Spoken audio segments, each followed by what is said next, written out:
Good day everyone! Welcome again to our 365 daily devotions. Our topic for today is wisdom and humility before wealth. So our scripture is 1 Timothy chapter 16 verse 17.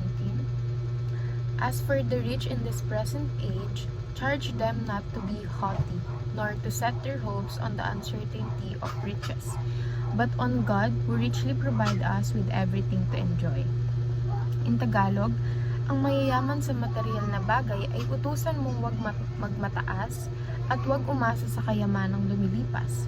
Sa halip, umasa sila sa Diyos na masaganang nagbibigay ng lahat ng mga bagay para sa ating kasiyahan. So according dito sa scripture na to is, huwag tayong umasa sa mga material na bagay because it will not last. Because sometimes, we don't know kung bigla na lang mawawala sa atin yung mga kayamanan na to, diba? So, we need to set our hope or we need to trust not on those material things but to God. We need to trust on God who richly provides us. So, our first teaching is wealth is a false security. So, when we are surrounded by money, by wealth, when we are being comfortable sa financial success natin, kung medyo nakakaluwag-luwag tayo, feeling natin we are secured for the rest of our lives. Like, hindi na natin kailangang isipin yung mga kakainin natin sa mga susunod na araw. Hindi natin kailangang isipin yung presyo ng isang bagay kasi nga kaya natin siyang bilhin. But it's not security because sometimes you will lose it in just a second, in just one tap, you know. You can lose it sa iba't ibang mga bagay kasi yung wealth nakukuha yan sa atin, di ba? But yung trust natin sa Panginoon, yung wisdom na naibibigay sa atin ng Panginoon, hindi yun makakuha ng kahit na sino man. Second teaching, God alone is our security. We need to trust God that He will provide everything for us because God is our provider.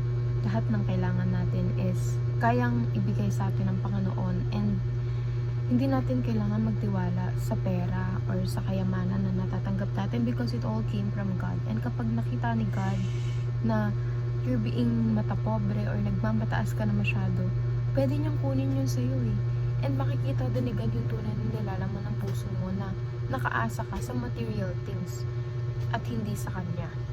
Third, God richly provides for our enjoyment. Kapag si God ang nagbibigay sa atin or nagpo-provide sa atin, hindi niya tayo tinitipid.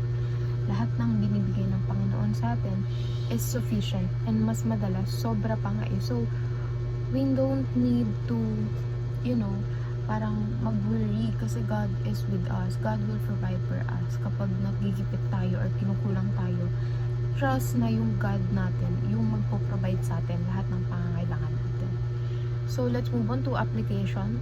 Do not hope in the uncertainty of wealth. Huwag tayong magpakampante or alam niyo yun, yung parang huwag tayong dun lang bumase sa wealth lang natin. Huwag tayong dun magpakampante na kapag may pera tayo ngayong araw, di ba? Kampante na tayo. No. Minsan kasi may mga tao na one day millionaire. Alam mo yun, kapag meron silang pera, gasta dito, gasta doon. But we don't understand na it's not the wealth na nagiging komportable tayo. It's trusting God that He will provide.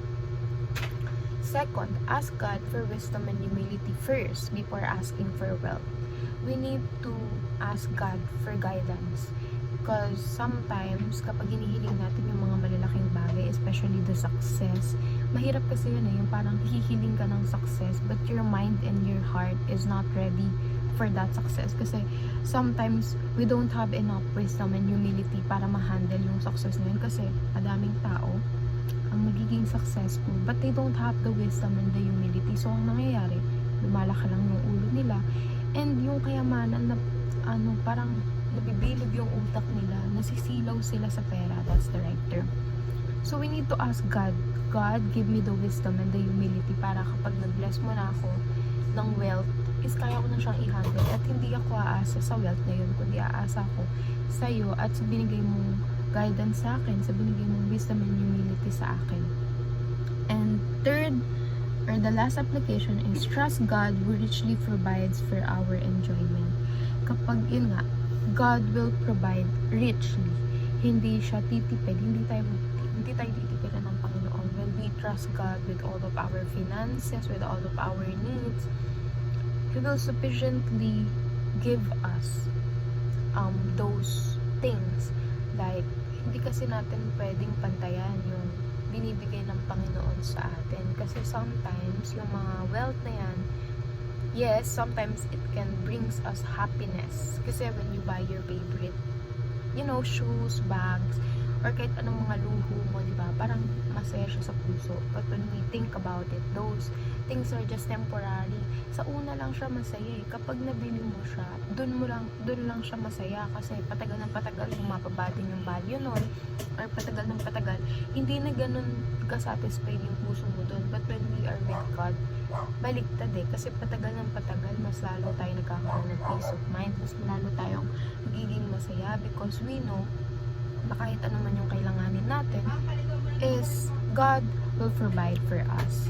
So, yun lamang po. See you again on our next daily devotions.